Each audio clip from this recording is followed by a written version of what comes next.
Welcome back. It is 12:44. CTA's Pride Train is getting a new look as it rolls through our city. This year, there will be a black and brown stripe known as the Philly flag added to the Pride flag, and the CTA has added the transgender flag as well.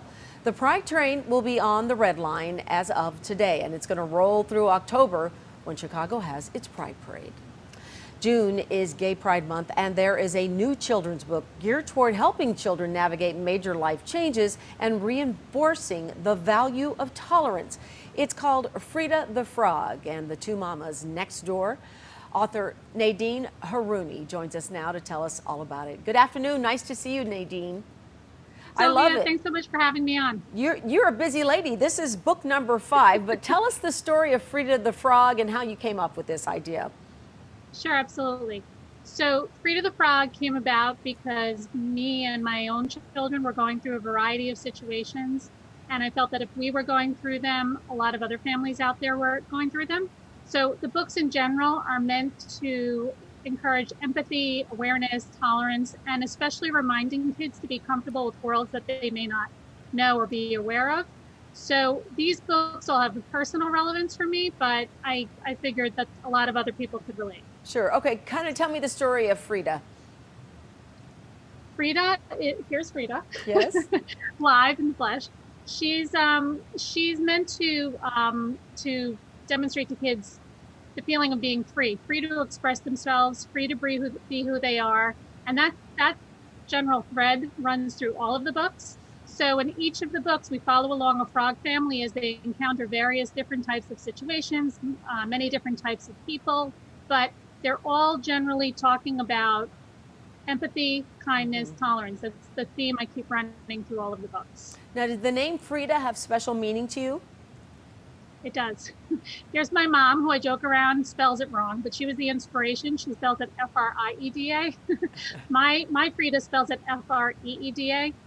Again, with that hidden meaning of reminding kids to be free to be themselves. Okay, well, tell me your story then. You talked about how this was a personal journey for you. Explain that to us. Sure.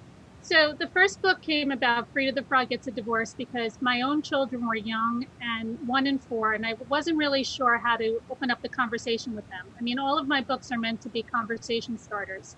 So that was really the impetus for me getting my first book out there. As a way to start the conversation with my kids. And some of the topics are a little more heavy, like that one. So I tried to bring it up in sort of a lighthearted way and not make everything so serious, even if it's a serious topic such as divorce. And then as we moved along in our life journey, various things happened, such as in my second book, Frida the Frog and Her New Blue Family. I married my own blue frog, and we were a diverse, blended family.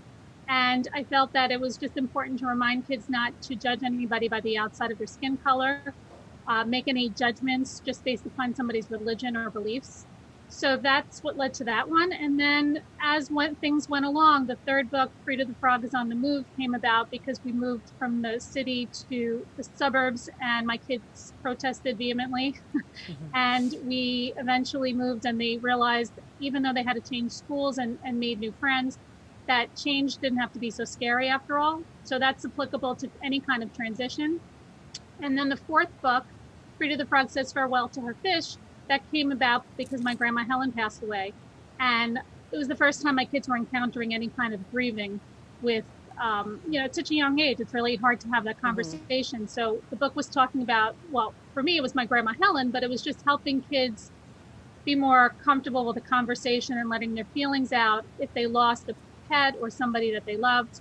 And then this last book, Frida the Frog and the Two Mamas Next Door, interestingly, this one came about through nothing to do with my personal life. It was just a topic I felt was important to get out there because I wanted everybody in the LGBTQ community to feel as special as any other family.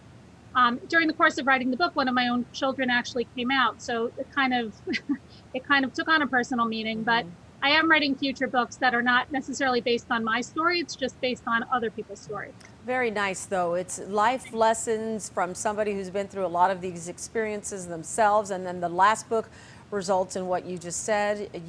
Book number 6, I'm sure, is in the future. In the meantime, if our viewers would like to get more information, find out where to get the book, you can go to Frida FrightTheFrog.com. Thanks so much for joining me this afternoon. Nice to see you. My pleasure. Thank you. Likewise. Coming up, Jake is sitting down to talk with the god of mischief himself. How was this interview, Jake? It was very fun, even though